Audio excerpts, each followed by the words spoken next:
Hi friends, welcome to माय channel. दिनै आं नोंथांमोननि सेराव नैबे भिडिअनि गेजेरजों आधार कार्ड आरो मबाइल नाम्बारनि गेजेरजों कारेन्ट मिटार बक्सखौ माबोरैहाय लिंक खालामनो हायो फारि फारि खोन्थालांगोन। नोंथांमोना मोजाङै गोसो होना भिडिअखौ नायलांबाय थाब्लानो जाबाय। फै जों बिदिब्ला भिडिअखौ आवगायलांनोसै। ब्राउजार नङाबा गुगल एप्सआव हाबनानै अफिसियेल वेबसाइट एपिडिसिएलखौ थुनानै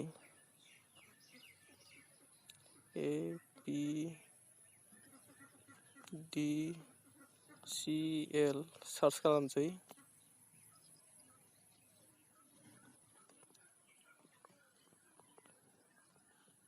बिनि उनावहाय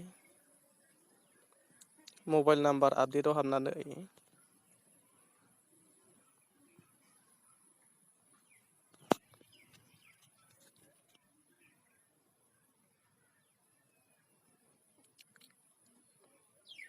कनजुमार नाम्बार थुना होनांगौ। नैयाव कनजुमार नाम्बारखौ थुनोसै आङो।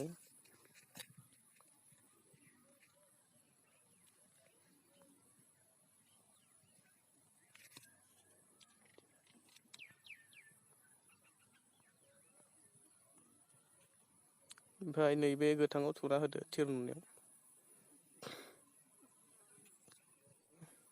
मबाइल नाम्बार आपडेट होखानाय दङ। आं मबाइल नाम्बारखौ दा होथ'ला। इमेल आइडि बिदो इमेल आइडिखौबो होथ'ला। बिनिफ्राय अकुपेसन माबानो होदो, इयाव थुना होदो। आधार थुना हो। बिनिफ्राय गाहायाव आधार नाम्बार बिदो इयाव थुना होदो।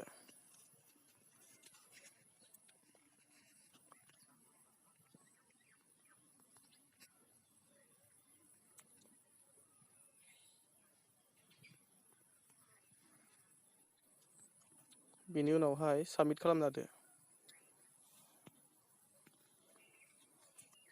आंनि मबाइलाव OTP फैगोन। बे OTPखौ आङो नैबे लांदां जायगायाव सोना होनांगौ। सोना होनोसै।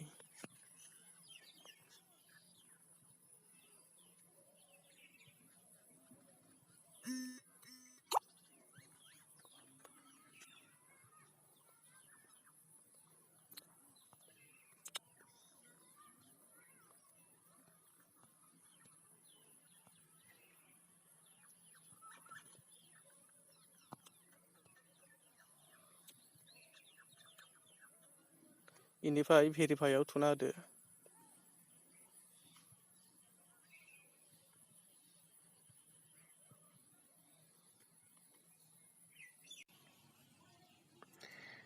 नोंथांमोना भिडिअखौ नायनानै मोजां मोनोब्ला अन्नानै लाइक, कमेन्ट, शेयार आरो चेनेलखौ साबस्क्राइब खालामना खाथियाव थानाय बेलनि आइकनखौ थुनो दाबाव।